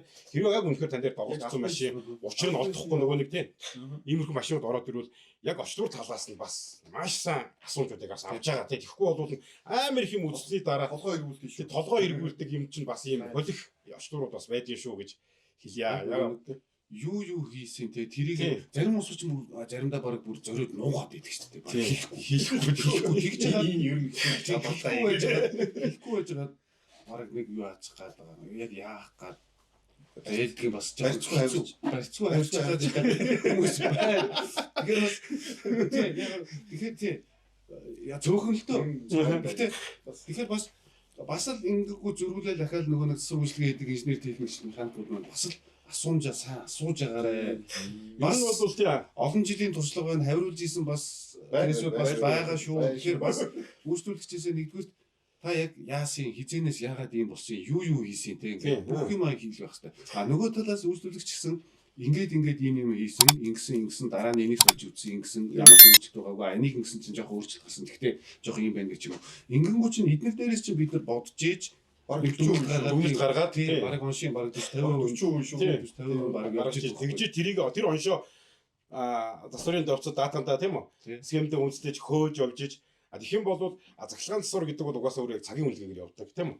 Тийм учраас одоо үгүй нэг амортизатор гэдэг юм уу доод явах дангийн үйлчлэгээ хийхэд ингээд тийм үү? Нэг солиулах шууд тэдэнд өргөх гэдэг ингээд тоочны тодорхой юм чинь тийм байж байгаа учраас хугацаа хийгдэх ажиллагаа юм уу тодорхой байж байгаа. Электроник талын юмнууд бол электроник тал бол маш их юм хөөж үздэг учраас тухайн хэмжүүдэд тийм үү? Тэгэл хаана яг юу хийх гэсэн яасан гэдэг юм одоо бас маш сайн хэлэхгүй болов. Өгөхгүй бол тэрийг хэлэхгүй би машин дээр ингээл 2 өдөр ухчих юм бол тэгэл 2 өдрийн толгой гүцэн л байгаа гэсэн үг. Тэгэхээр тэр ялангуяа цахилгааны засвар үйлчлэгээ асуудал хийлгэж байгаа бол тэгээ бүр яг ингээд тэгээд ийм хийгээд тэгсэн чинь жоохон өөр болоод ингээд надад мэдгцэн ч гэнэ үгээд бүр ихнээс ингээд бүх юугаа дэлгэрэнгүй яг ингээд өөрөө яг юугаа одоо өчлөө өгөх хэрэгтэй байцаагтай үнэ хэлчихээ. Зүудэж бүр тэгдэж шүү дээ. За байцаагтай үнэ хэлчихээ. Яг бүр асуу шүү дээ тийм үү? Бүр болохоо байгаад тэгэхээр за яг яасан юм? Энийг яг яасан юм бэ тийм? Би шалтгааныг мэдчихэж байгаа байхгүй. Саяхан нэг машин орж ирж байгаа л та. Тэгээд солоо малаа авахлаа нэг газар очиод бүр ингээд чийж уцсан хөөлгсөн гэж. Оо тийм аа яасан гэж. Нэг яг эндээс нэг юм цагаан уцсан гэж шатаад явчихсан байсан. Тэгээ надад бүр нэг цагаан ус зааж өгч байгаа шүү дээ энэ байна гэдэг. За би ингэж яаж. Тэгэн гут би ерөөсөө юу очих байхгүй. Нөгөө машины цагаан уцнаас нь ахуулаад чээж уцнаас яг би салаа аваагүй л дээ. Наанаас нь хайгаад одоо тэр чинь тэр уцж явцсан. Тэр уц чинь ер нь яг юунээс ямар галгамалаас хийсэн хаанаас явсан уцуудаа эсгэмээр нь хөөж хараа тийм үү. Тэгээд энэ гут тэр чинь ойлгомжтой харагдаж байгаа. Торомстой холбоотой байж байгаа. Тэгэхэд тэр цагаан уцнаас шатаагүй. Торомсны мэдээж дөрөв уц дөрүүлээ базгаа шатаа явцсан тэр байж байгаа байхгүй. Тэгээд энэ яахаа шатчдаг юм бэ гэдэг үзчих хойноо GoPro-н доороо улаан гэрэл тавиад нөгөөдхөө тоормсон дээр холбоод өгөхдөө ядаж тэр чинь уцнаас нь аваад линклэж байт юм уу тийм үү? Яг тэр бол доотлын лед гэрэл байж байгаа тэр ахтар ачаад өгөхгүй шүү дээ ойлгомж. Тэгэхэд уцсныхын залгуурны хойдлын ишнүр хоёр залгуураа хоёр уцыг шургуулж байгаа давхар ледэлж цааж байгаа. Тэнд чинь ингээд халалт үүсээд яаж тийм юм тэгээд та энийг хизээ хийлгэсэн гэсэхгүй яа энийг хийлгэсний дараа л машин сонир болсон гэдэг бүр дараа нь хэлж байгаа. Тэгэхээр чи тэр ихнээсээ тэрийг энэ гэрлийг хийгээд жоохон гисэн гэх юм бол тий. Гэх юм бол шууд савгээд бүх юм нуршин бол богино хугацаанд тэр хүн өөрөөсөө төлөх хэдвчнээс нь гарах юм баг засруулах байдаг ш хастдаггүй. Тэрийг хастдаг болох гэж байгаа царийн байхгүй. Тэгээд дээш нь хастдаг. Тэр цацруулагч байдаг манангийн гэрэл байдаг шүү дээ тий. Урд fog light, rear front гэдэг урд хойд хоёр fog манангийн гэрэл. Тэрэн дээр яг би зүгээр ингээд жолооч нар зөвлөгөө өгөхөд бол за 10 оноос хойш за 12 3 оноос хойш машинууд бол тий. Ингээд одоо шинэ Toyota бол ингээд манангийн гэрэлтэй гэрлгүүгээд шинэ ингээд хоёр стандарт машин гарч байгаа шүү дээ. Гэхдээ тэрний дотор байгаа цээж утас яг л залгуур нь байжлах. Тэгээ зүгээр тэнд гэрэл тавих уу тавихгүй юу гэдэг одоо нэгсэндээ анх хүмүүст төлөхдөө би гэрэлтэй аавна гэрэлгүй аавна гэдэг хийсний сонголт л багхгүй.